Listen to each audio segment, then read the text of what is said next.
Hi, I'm Daniel Zengel with PRP Labs here with Don Lipscomb, and we're going to be talking about platelet-rich plasma for athletic enhancement. So just to give a little background here, the World Anti-Doping Agency banned intramuscular injections of PRP in 2010 out of concern that they could be used for athletic enhancement, and then they reversed the ban the very next year in 2011. However, some of the growth factors that are produced by platelets are still banned. So, like individual injections. Right. If you were to concentrate a certain growth factor into an injection, that would still be illegal according to WADA.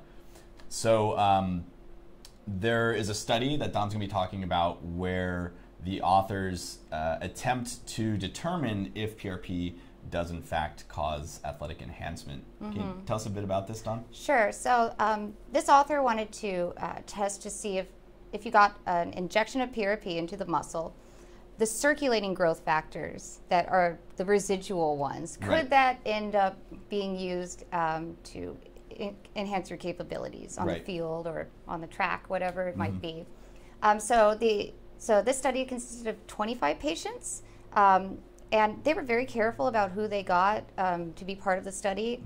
Like in terms of biochemistry, like no one with cancer or diabetes, no one who took any sort of hormonal pills, like no contraceptives or anything, and no serious nutritional deficiencies too. So they actually tested them very thoroughly to make sure everything was well within. And in regards to biochemistry, they also said not to use any non-steroidal anti-inflammatory drugs. 7 days before and 7 days after. Right. Yeah. And we know that can affect platelet degranulation, which would definitely impact this whole study. So the authors were good to do that. Exactly. So for this study, the author really wanted to quantify 6 specific growth factors. However, the ones that he was primarily concerned with are, for instance, like IGF-1. So IGF-1 and human growth hormone are directly correlated. There's a feedback loop with those two.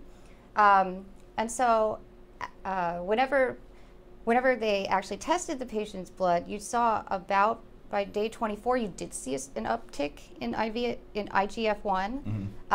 However, I'm sorry, day 24, hour 24? Hour 24. Yes, yeah. Hour 24, sorry, not day 24. Yeah, hour 24. Otherwise, like, wow, it really does work. Pretty impressive. But it was only about 9% over baseline, but that's like, you know, if you haven't been exercising and stuff, which this can go up as much as like 20%. From things not related to a PRP injection. Yeah, like just really vigorous exercise, but then it falls again. Also, they saw an increase in BFGF, which is basic fibroblast growth factor, and VEGF, which is vascular endothelial growth factor. So, and all of these are associated with the formation of endothelial cell production and blood flow. And so he was thinking maybe, you know, athletes could potentially use this to get an oxygen boost to their cells. So these were some of the concerns. The other growth factors, I don't think that it went too far above baseline, but the ones that he was most concerned about, it actually did. So seems to indicate that there could be some performance but after I think 96 hours, it was all gone. Right. And if you're getting a legit like injury treatment with PRP, then you're probably not going to be returning to like compete in the Olympics, because I don't know, maybe. Well, I don't know. I mean, I think that, you know, what they're thinking is, okay, say you've got a sports player who injured a wrist or something, and they can still play in whatever capacity, and they're getting PRP injections, and then systemically that could be offering some sort of athletic enhancement. It could, but I don't know. And we don't know. I don't have any, I can't make an opinion on this study is really just hypothetical, right? If they but it just shows it does increase, and this is the timeline.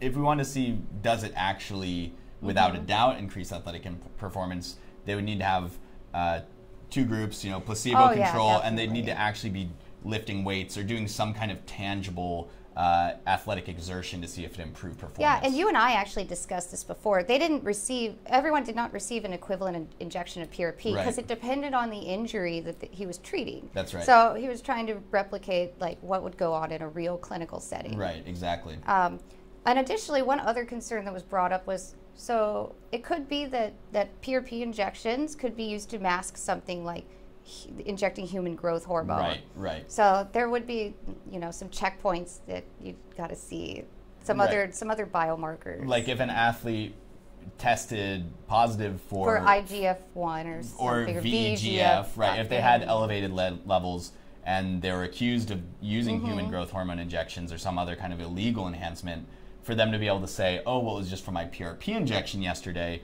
that could complicate things.